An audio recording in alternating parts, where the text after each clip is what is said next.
नमस्कार, सत श्री अकाल, आदाब सभी को, राधे राधे, राम राम। भाई साहब, यहाँ पर आरआरबी जेई 2026 की वैकेंसीज आ चुकी हैं। अगर टोटल वैकेंसीज की बात करें सर, तो 3993 वैकेंसीज हैं। Correct sir. और यहाँ पे बहुत सारे ऐसे स्टूडेंट्स हैं जो फ्रेशर हैं, जो पहली बार इस बार आरआरबी जेई का फॉर्म भरने वाले हैं। तो आप सभी लोगों के लिए ये सेशन बहुत फ्रूटफुल होने वाला है। एक तरीके से अगर बोला जाए तो सर, ये सेशन उनके लिए ब्रह्मास्त्र होने वाला है, क्योंकि आरआरबी जेई से रिलेटेड जितनी भी इंफॉर्मेशन हो सकती है, जो आपके एग्जामिनेशन को क्लियर करने के लिए, जो आप लोगों के लिए इंपॉर्टेंट है, वो सब कुछ आज हम लोग यहां पर डिस्कशन करने वाले तो हैं। इस वीडियो में आपको जानने को मिल जाता है एग्जाम पैटर्न क्या होगा, एलिजिबिलिटी क्या होगी, सीबीटी 1 सीबीटी 2 का सिलेबस क्या रहता है, वो सब आपको पता है। प्रीवियस ईयर कट ऑफ को भी एक बार हम देखेंगे, सब्जेक्ट वाइज वेटेज वगैरह समझ सकते हैं, डिपार्टमेंट्स कौन से होते हैं और स्टडी क्या, तैयारी कैसे करनी है उस पर भी हम जरूर बात कर सकते हैं। लेकिन सबसे पहले एक काम करते हैं सर, स्टार्ट करते हैं और ये सारी चीजें जो हैं बच्चों के लिए जो हम लेकर के आए हैं उसको डिस्कस करते हैं। सबसे पहले एक बार एग्जाम का ओवरव्यू करते हैं और पिछले साल जो एग्जाम की डेट थी उनसे थोड़ा सा जानने की कोशिश करते हैं कि आपका एग्जामिनेशन कब तक हो सकता है, क्योंकि कई बच्चों का ये डाउट है कि एग्जाम कब होगा। भाई नोटिफिकेशन पता है 14 तारीख से आप लोग अप्लाई करना शुरू कर सकते हो और 13 सितंबर को रात को 11:59 तक आप अप्लाई कर सकते हैं। लेकिन एग्जाम एग्जैक्टली होगा कब, उस पे चलेंगे। पहले एक बार आरआरबी के बारे में बच्चों को बता देते हैं। एब्सोल्युटली। तो गाइस, अगर देखा जाए तो आरआरबी मतलब रेलवे रिक्रूटमेंट बोर्ड जो है, ये इसकी कंडक्टिंग बॉडी होती है, जो कि आप लोगों के लिए पोस्ट निकालती है जूनियर इंजीनियर का, जूनियर इंजीनियर आईटी का, डिपोर्ट मटेरियल सुपरिटेंडेंट जिसे हम डीएमएस भी बोलते हैं, और आप लोगों का CMA that is chemical and metallurgical assistant, right, इसकी पोस्ट निकलती है। अगर हम पे लेवल के बारे में बात करें तो इनकी पे लेवल अभी चल रही है 6 की, जिसकी सैलरी जो बेसिक पे होती है वो होती है 35,400, प्लस आप लोगों को अलाउंसेस मिलते हैं। अगर हम सिलेक्शन स्टेज की बात करें तो इसमें सिर्फ 2 ही स्टेज देखी जाती हैं, वैसे तो 4 हैं, लेकिन मेन आपकी 2 है, सीबीटी 1 एंड सीबीटी 2। उसके बाद आपका डॉक्यूमेंट वेरिफिकेशन होता है और मेडिकल एग्जामिनेशन होता है। तो ये आपको हर एक एग्जामिनेशन में देखने के लिए मिलेगा। तो जो स्टेजेस हैं वो 2 हैं, सीबीटी 1 एंड सीबीटी 2। अब अगर एग्जाम मोड देखा जाए तो वो होता है आपका कंप्यूटर बेस्ड टेस्ट होता है। ये आपका हिंदी में भी पूछा जाता है और इंग्लिश में भी आप लोगों को देखने के लिए मिलता है। नेगेटिव मार्किंग के बारे में बात करें तो चाहे सीबीटी 1 हो या सीबीटी 2 हो, आप लोगों को 1/3 नेगेटिव मार्किंग देखने मिलती है। अब अगर हम बात करें पिछले साल का जो CEN 05 2025 था, इस साल का है CEN 04 2026 नोटिफिकेशन का नंबर। देखो पिछली बार क्या हुआ था कि 28 अक्टूबर को नोटिफिकेशन आया था, 31 अक्टूबर को एप्लीकेशन जो थी वो अप्लाई करने के लिए खुल चुकी थी और 11 दिसंबर तक आप भर सकते थे। सीबीटी 1 का पेपर होता है 19, 20 और 25 फरवरी। तो यहाँ पर 11 दिसंबर से लेकर के 19 फरवरी तक का, यानी कि आप यहाँ पर वही ले लो पूरा पूरा सर, यहाँ पे जो टोटल टाइम बच्चों को मिल गया था वो ऑलमोस्ट 2 से ढाई 3 महीने का टाइम आपके पास मिनिमम सीबीटी 1 के लिए यहाँ पर रहता है। उसके बाद आपका रिजल्ट आ जाता है और रिजल्ट के बाद आपका सीबीटी 2 कंडक्ट हुआ था, जो कि 2 जुलाई को हुआ था। तो 25 फरवरी से लेकर के 2 जुलाई तक का यहाँ पर आपके पास टाइम रहा था। किसमें, अगर हम बात करें सीबीटी 2 की तैयारी के लिए, तो ये हो गया आपका टाइम का, क्या पर्टिकुलर डेट पे क्या चीज होती है उसके आधार पे। क्योंकि अब आरआरबी जो है वो बहुत ही स्ट्रिक्ट रूल फॉलो कर रहा है, बहुत ही स्ट्रिक्ट अपनी टाइमलाइन को फॉलो कर रहा है। तो आप इससे जरूर ये समझ सकते हैं कि 2.5 से 3 महीने का वक्त आपके पास रहने वाला है। अगर आप तैयारी शुरू कर देते हैं 11 दिसंबर, अगर आपको लग रहा है 11 दिसंबर को पिछली बार हुआ था, इस बार 13 सितंबर है, तो 13 सितंबर के बाद आप 2.5 महीना यहाँ पे जोड़ सकते हैं। 13 सितंबर से 13 अक्टूबर हुआ, 13 अक्टूबर से 13 नवंबर हुआ और उसके बाद दिसंबर आपका सीबीटी जो है कंडक्ट हो सकता है, सीबीटी 1 का एग्जामिनेशन। मेरा अनुमान है कि आपका जो सीबीटी 1 का एग्जाम होगा वो 20 दिसंबर से 31 दिसंबर के बीच में कभी भी हो सकता है, ऐसा मेरा अनुमान है। बिल्कुल सर। अब सर अगर आगे बढ़े तो हम लोग बात करते हैं यहां पर आज जो हमारी वैकेंसीज आई हुई हैं उसके बारे में हम बात करेंगे। तो बेसिकली गाइज, आप लोगों को जो पता था कि 4098 वैकेंसीज आनी थी, लेकिन यहां पर जो अप्रूव्ड वैकेंसीज हैं वो है 3993 वैकेंसीज, जिसको आप लोग यहां पर देख रहे हैं, राइट। अब गाइज अगर देखा जाए तो पहले हमने पोस्ट वाइज जो हमने देखा था वो 4098 वैकेंसीज होनी थी, जो पहले से अप्रूव होकर के आई थी, लेकिन फाइनली आपके पास जो वैकेंसीज आई हैं वो आई है आप लोगों की 3993, राइट। तो अगर 3993 वैकेंसीज हैं तो अब हमें फाइट करना है किसके लिए, 3993 वैकेंसीज के लिए, जिसमें आपकी सिविल, मैकेनिकल, इलेक्ट्रिकल का मेजर पोर्शन देखने के लिए मिलेगा। तो पहले जो आप देख सकते हो 2585 वैकेंसी हुआ करती थी, अब वो बढ़ करके 3993 हो चुकी हैं। हालांकि यहाँ पर थोड़ा सा आपको देखने को मिलेगा कुछ वैकेंसीज में घाटा हुआ है, 105 वैकेंसीज कम हुई हैं, लेकिन याद रखिए अभी यहाँ पर वैकेंसीज का हेर फेर जो है वो चलता रहेगा एज पर द डिपार्टमेंट की रिक्वायरमेंट। अब अगर हम बात करते हैं पोस्ट जो आती है आरआरबी के अंडर, वो कौन कौन सी आती है, इसमें आपका जूनियर इंजीनियर आ जाता है, जूनियर इंजीनियर इंफॉर्मेशन टेक्नोलॉजी आ जाता है, डिपो मटेरियल सुपरिटेंडेंट आ जाता है और केमिकल मेटलर्जी असिस्टेंट यानी कि सीएमए ये आ जाता है आपके पास। जैसा कि सर ने आपको ऑलरेडी बताया है कि सीबीटी 1 होता है आपका, सीबीटी 1 प्योरली नॉन टेक्निकल होता है और इसमें किसी भी प्रकार की, यहां पर याद रखिएगा, किसी भी प्रकार का नंबर आगे नहीं जोड़ा जाता है। नॉन टेक्निकल प्योर, कोई टेक्निकल बात इसमें होगी नहीं। कुल 100 क्वेश्चन पूछे जाएंगे, 90 मिनट दिए जाएंगे और 1/3 का आपका यहां पर क्या होगा, नेगेटिव मार्किंग होगा और इसके नंबर आगे नहीं जुड़ेंगे। लेकिन अगर गाइस मैं आप सभी लोगों को बताऊं कि जो आप लोगों का सीबीटी 1 है वो क्यों इंपॉर्टेंट होता है आप सभी लोगों के लिए, क्योंकि आपका जो मनचाहा डिपार्टमेंट है उस मनचाहे डिपार्टमेंट के लिए सीबीटी 1 के कट ऑफ मार्क्स की वैल्यू बहुत की जाती है। मान लो आपने सीबीटी 1 निकाल लिया लेकिन मनचाहे डिपार्टमेंट का कट ऑफ नहीं निकला तो कहीं ना कहीं प्रॉब्लम आपको हो सकती है, इसलिए सीबीटी 1 में भी बढ़िया परफॉर्म करना पड़ेगा। बात करते हैं सर सीबीटी 2 की, तो सीबीटी 2 में आप लोगों के 150 क्वेश्चन होंगे, 2 घंटे मतलब 120 मिनट में पूछे जाएंगे, जिसमें से 100 क्वेश्चन टेक्निकल और 50 नॉन टेक्निकल इसमें होगा।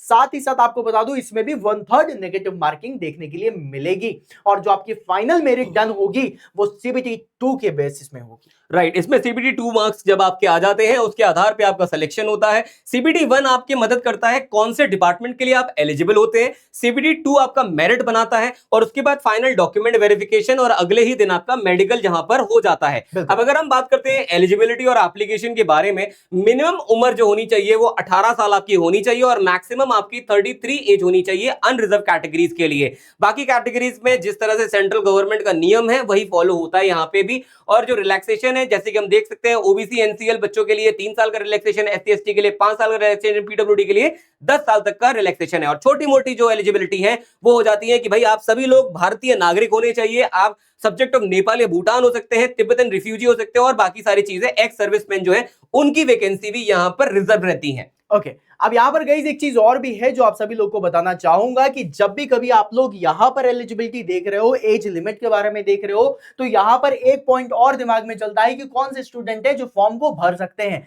तो वहां पर आप लोगों के डिप्लोमा और बीटेक दोनों एलिजिबल है, मतलब अगर आपने बी बीटेक करा है या फिर आप लोगों ने यहां पर डिप्लोमा करा है तो आप वो दोनों का फॉर्म भर सकते हैं, दोनों एलिजिबल है। ठीक है, राइट, इसके बाद आ जाता है मेडिकल स्टैंडर्ड। बच्चे यहाँ पर आरआरबी ने बहुत सारे मेडिकल स्टैंडर्ड बताए गए हैं, लेकिन आरआरबी जे जूनियर इंजीनियर के अंदर स्पेसिफिकली स्टैंडर्ड जो रहता है A3 B1 B2 और C1 को फॉलो किया जाता है। यहाँ पे अलग अलग डिपार्टमेंट्स के लिए, ओपन लाइन के लिए A3 स्टैंडर्ड आपका होना ही होना चाहिए, किसी वर्कशॉप के लिए, इंजीनियरिंग पोस्ट के लिए B1 B2 होना चाहिए और कुछ लिमिटेड फील्ड ड्यूटीज है जिनके लिए C1 यहाँ पर एलिजिबल हो जाते हैं, यानी कि easier standard for largely office based role. Application fees जो रहती है वो 500 रुपए रहती है, लेकिन अगर आप सीबीटी 1 में बैठते हैं तो आपको 400 रुपए का रिफंड भी आ जाता है, उसमें से जो भी आपकी बैंक के चार्जेस है वो भी हटा लिए जाते हैं। एससी एसटी स्टूडेंट के लिए यहाँ पर 250 की फीस होती है और फुली रिफंडेबल होती है और कंप्लीटली ये सब कुछ ऑनलाइन ही यहाँ पर होता है। अब अगर हम बात करते हैं आरआरबी जोन और डिपार्टमेंट्स की, तो ये सारे बेटा आप लोगों के जोन होते हैं। अहमदाबाद है, अजमेर है, बेंगलुरु है, भोपाल है, भुवनेश्वर है, बिलासपुर, चंडीगढ़, चेन्नई, गोरखपुर, गुवाहाटी, जम्मू एंड श्रीनगर, कलकत्ता, मालदा, मुंबई, मुजफ्फरपुर, पटना, प्रयागराज, रांची, सिकंदराबाद, सिलीगुड़ी और त्रिवेंद्रमपुरम, ये सारे आप लोगों के हो जाते हैं रेलवे के जो जितने भी जोन है वो। और अगला आपका आ जाता है कौन कौन से डिपार्टमेंट होते हैं। बिल्कुल, तो अगर गाइस हम डिपार्टमेंट के बारे में बात करें तो 3 सबसे बड़े डिपार्टमेंट आप लोगों को यहां पर देखने के लिए मिलते हैं, जो सिविल, मैकेनिकल, इलेक्ट्रिकल होता है। इसके साथ साथ आप लोगों को एसएनटी जिसे हम सिग्नल एंड टेलीकॉम भी बोलते हैं, stores and research and labs जिसे हम सीएमए भी बोलते हैं, यहां पर भी आप लोगों की वैकेंसीज देखी जाती है। ये भी आप लोगों के डिपार्टमेंट होते हैं। अगर हम सिविल के बारे में बात करें तो इसमें जो सबसे बढ़िया और सबसे अगर मैं चैलेंजिंग जॉब के बारे में बात करूं तो पीवेज होता है, वर्क्स, ब्रिजेस, डिजाइन, ड्राइंग, ये सारी चीजें आपकी सिविल में आती हैं। मैकेनिकल में कैरिज एंड वैगन हो गया, डीजल एंड लोको शेड्स हो गए या फिर वर्कशॉप आता है। इलेक्ट्रिकल में traction, distribution, TRS, general services and power supply आता है। अगर मैं बात करूं एसएनटी की तो यहां पर आपका signalling system, telecom networks and interlocking आता है। स्टोर्स में depot material superintendent, inventory and procurement आता है और सीएमए एंड सुपरवाइजर आप लोगों का रिसर्च एंड लैब्स में आता है। ऑलराइट गाइस, तो सैलरी की अगर हम बात करें तो बेसिक पे जो यहाँ पर रहती है वो 35,400 रुपए रहती है 7th पे कमीशन के हिसाब से। 8th पे कमीशन ऑलरेडी आ चुका है पर इंप्लीमेंट अभी नहीं हुआ है। एग्जैक्टली कितना फिटमेंट फैक्टर यूज किया जाएगा उसके बारे में अभी कोई भी जानकारी नहीं है। उसकी वेबसाइट बन चुकी है पर उस पर कोई डेटा यहाँ पर नहीं है। इन हैंड सैलरी की अगर हम बात करें 55 से 65,000 के बीच में ये वेरी कर सकती है, डिपेंडिंग अपॉन आप कौन से शहर में पोस्टेड है, क्योंकि हर अलग शहर की एक एचआरए की वैल्यू अलग होती है। लेवल 7 यहाँ पे रहता है और ये आपकी इन हैंड सैलरी होता है। पहला साल आपका जो रहता है कंप्लीटली ट्रेनिंग रहती है, जिसमें आपको एचआरए वगैरह या कोई पर्क नहीं मिलता है, केवल बेसिक पे और डीए आपको मिल जाता है। जैसा कि हम ऑलरेडी आपको एग्जाम पैटर्न बता चुके हैं, mathematics, general intelligence, reasoning, general awareness और जनरल साइंस, ये सब आपको सीबीटी 1 में देखने को मिलता है, जिसमें आपके 100 क्वेश्चंस रहते हैं और 100 मार्क्स का ये पेपर होता है। और इसी का मैं आपको बताऊं 90 मिनट आपको मिलते हैं, 120 मिनट मिलते हैं जो हैंडीकैप स्टूडेंट्स होते हैं उन बच्चों को, और 1/3 की नेगेटिव मार्किंग रहती है और ये प्योरली क्वालिफाइंग नेचर का होता है। अगर मैं सीबीटी 2 के बारे में बात करूं तो इसमें आपको 120 मिनट यानी कि 2 घंटे मिलते हैं। इसमें आप लोगों का जो टेक्निकल पोर्शन है अप्रोक्सीमेटली 67% होता है, मतलब कि 100 क्वेश्चन आप लोगों के टेक्निकल पूछे जाते हैं। बाकी बचे जो 50 क्वेश्चन है, जिनमें से 15 क्वेश्चन जनरल अवेयरनेस के, 15 क्वेश्चन फिजिक्स एंड केमिस्ट्री। ध्यान रखना सीबीटी 2 में बायो नहीं आती, फिजिक्स एंड केमिस्ट्री बस आती है। आप लोगों का बेसिक कंप्यूटर एंड एप्लीकेशन के 10 क्वेश्चन होते हैं और आपके इन्वायरमेंट एंड पोल्यूशन कंट्रोल के 10 क्वेश्चन मिलाकर के 50 क्वेश्चन ये और 100 क्वेश्चन ये, टोटल आपको 150 क्वेश्चन देखने के लिए मिलेंगे 120 मिनट यानी कि 2 घंटे में। एंड पीडब्ल्यूबीडी कैंडिडेट जिनको जो होते हैं उनके लिए आप लोगों को 160 मिनट का टाइम देखने के लिए मिलता है। अब इसमें याद रखिएगा जो आप लोग देख रहे हैं इसमें ऑन स्क्रीन कैलकुलेटर प्रोवाइड हुआ है सीबीटी 2 के लिए। गाइस अगर नेगेटिव मार्किंग की बात करते हैं तो नेगेटिव मार्किंग दोनों ही सीबीटी में आपकी 1/3 की नेगेटिव मार्किंग रहती है। और अगर हम बात करते हैं नेगेटिव मार्किंग का घाटा कैसे हो सकता है, उसका एग्जांपल हम यहां पर देखते हैं। ये एग्जाम एक ऐसा एग्जाम है जिसमें एक्यूरेसी फर्स्ट वाला जो बच्चा रहता है वो अगर यहां पे कम अटेम्प्ट भी करता है और उसके बाद आपके रॉन्ग जो है वो कम अटेम्प्ट करता है यहां पे, तो राइट उसको आप देख सकते हो हाईएस्ट मार्क्स उसी बच्चे को मिलते हैं। ये स्ट्रैटेजी कैसे काम करती है ये आपको इसी चैनल पे बता दिया जाएगा, इसीलिए इस चैनल को आप सब्सक्राइब कर लो ताकि आपको जितने भी विजय सीरीज पे सीबीटी 1 की तैयारी करवाई जा रही है वो भी फ्री ऑफ कॉस्ट यूट्यूब पर, उसको आप जरूर देखो लाइव में। उसका प्लेलिस्ट भी ऑलरेडी अवेलेबल है, कहां पर वो आपको मिल जाता है इसी चैनल के अंदर। इसके बाद अगर बेटा यहां पर हम देखते हैं तो नॉर्मलाइजेशन भी होती है, क्योंकि एक साथ यहां पर अलग अलग जोन के अंदर अलग अलग शिफ्ट में एग्जाम होता है हर एक ब्रांचेस का। तो क्योंकि यहां पर मल्टीपल पेपर्स का इस्तेमाल किया जाता है तो जाहिर सी बात है एक पेपर आसान होगा दूसरे के कंपैरिजन में, या दूसरा पेपर कठिन होगा तीसरे के कंपैरिजन में। तो सभी पेपर्स को एक ही बराबर लाने के लिए नॉर्मलाइजेशन भी की जाती है। नॉर्मलाइजेशन कैसे होती है उसके ऊपर भी हम जरूर एक वीडियो बना देंगे। अब अगर गाइस हम बात करें यहाँ पर short listing of the CBT 2 students, तो ये कैसे निकाला जाता है, तो आप लोगों को बता दें कि जैसे कि टोटल वैकेंसीज आने वाली हैं तो सीबीटी 1 में जितनी भी टोटल वैकेंसीज हैं उनका 15 गुना सीबीटी 2 के लिए बुलाया जाता है। मान लो नंबर ऑफ कैंडिडेट्स अगर x है तो आप लोगों को टोटल जो बुलाया जाएगा 15 गुणे x 15x बुलाया जाएगा, ठीक है। और यहां पर जो वैकेंसीज का आप लोग देखते हैं वो आप लोगों को सीबीटी 2 के गेट से देखने के लिए मिलती है। सीबीटी 1 जो है उसके जो कट ऑफ के बारे में बात करते हैं, ये एक इंपॉर्टेंट मुद्दा होता है, लेकिन ये स्क्रीनिंग के लिए बस होता है, ये नंबर नहीं जोड़ते। लेकिन इंपॉर्टेंट मुद्दा क्यों है, क्योंकि आपको डिपार्टमेंट आपका चाहिए होता है इसलिए, राइट। अगर हम सिलेबस की बात करते हैं तो बेटा यहाँ पे मैथमेटिक्स के अंदर आपका अरिथमेटिक वगैरह आ जाता है, जिसमें number system, ratio, profit, time in work, time speed, mixture, alligation, ये सब आ जाते हैं। कोई एडवांस टॉपिक भी होते हैं जैसे कि algebra, geometry, mensuration, trigonometry, elementary, statistics, square roots है। लेकिन आप सबके लिए ये सब कुछ भी इंपॉर्टेंट मैं बता देता हूँ, यहाँ पे एडवांस नहीं हो सकता या कोई भी चीज आपके लिए यहाँ पर समस्या खड़ी करने वाली नहीं हो सकती। क्यों? क्योंकि विजय सीरीज एक ऐसी सीरीज है यूट्यूब पर जो एग्जाम ऑन आप लोगों के लिए चलाता है, जो हर सुबह आपको 4 अलग सेशन लाइव मिलते हैं, जिसमें आपको सीबीटी 1 के चाहे कोई भी सब्जेक्ट हो वो कवर करवाया जाता है, चाहे वो वर्बल रीजनिंग के टॉपिक हो, चाहे वो करंट अफेयर हो, पॉलिटी हो, ज्योग्राफी हो, इंडियन रेलवे हो, हिस्ट्री कल्चर हो, इकोनॉमिक साइंस टेक हो जाए, चाहे वो फिजिक्स हो जाए, केमिस्ट्री हो जाए, लाइफ साइंस हो जाए, ये सारी चीजें इसमें कवर होती हैं। और अगर हम बात करें सीबीटी 2 के सिलेबस की तो इसमें जनरल अवेयरनेस, जैसा कि सर ने आपको बताया, बायोलॉजी नहीं होगी, तो इसमें फिजिक्स और केमिस्ट्री आपको देखने को मिलती है। 15 सवाल इसके होते हैं, बेसिक्स कंप्यूटर एप्लीकेशन के 10 सवाल, एनवायरमेंट के 10 सवाल, और बाकी आप लोगों का कंप्लीट जहां पर जो ये होता है क्या कहते हैं टेक्निकल सिलेबस होता है वो तो होता ही है यहाँ पे।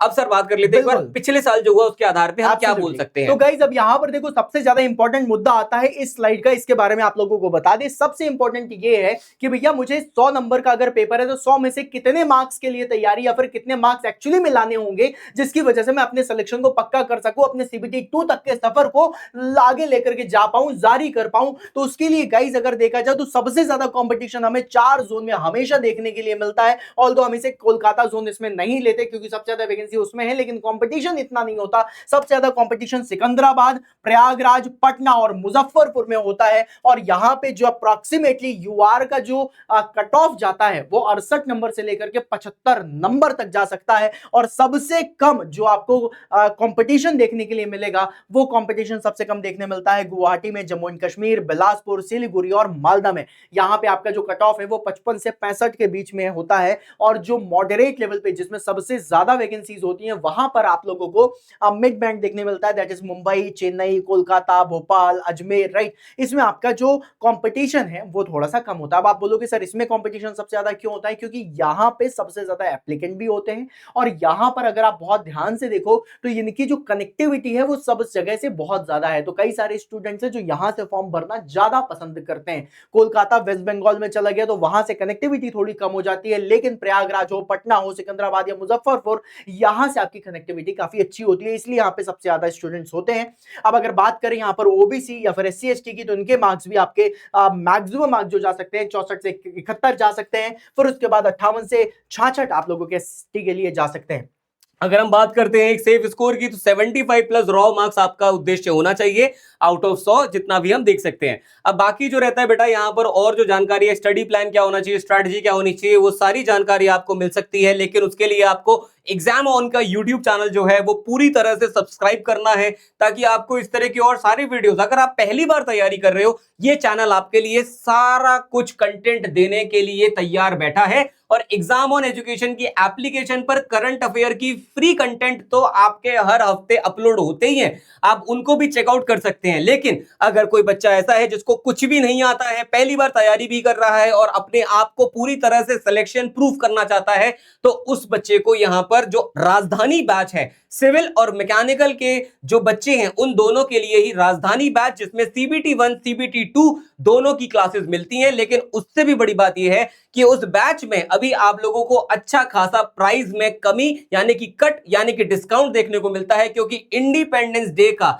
ये मौका है, आजादी का ये मौका है। तो आप लोग एग्जाम ऑन एजुकेशन की ऐप पे जाएं और उस ऐप पे आपको राजधानी बैच जरूर मिल जाएगा, जिसमें सीबीटी 1 की लाइव और रिकॉर्डिंग क्लास मिलती है। इसी में आपको साथ के साथ देखने को मिल जाता है हर एक क्लास के बाद प्रैक्टिस पेपर, साथ के साथ आपको देखने को मिलती है आरआरबी की टेस्ट सीरीज, साथ के साथ आपको मिल जाती है सब्जेक्ट वाइज नोट्स, साथ के साथ आपको मिल जाते हैं क्लास नोट्स, साथ के साथ आपको मिल जाता है वर्क बुक, साथ के साथ आपको मिल जाती है सिलेक्शन फाइल जिसमें 1000 से ज्यादा सवाल आपको देखने को मिलते हैं, और साथ ही में आपको मिल जाता है एक प्रैक्टिस बैच कॉम्प्लीमेंट्री इसी के अंदर, जो आपका टीसीएस बेस्ड होता है कंप्लीटली। जो आपका एग्जाम जिस ऑर्गेनाइजेशन एजेंसी लेती है उसी एजेंसी के आधार पर आपको वो सारी जानकारी उस राजधानी बैच में मिल जाती है।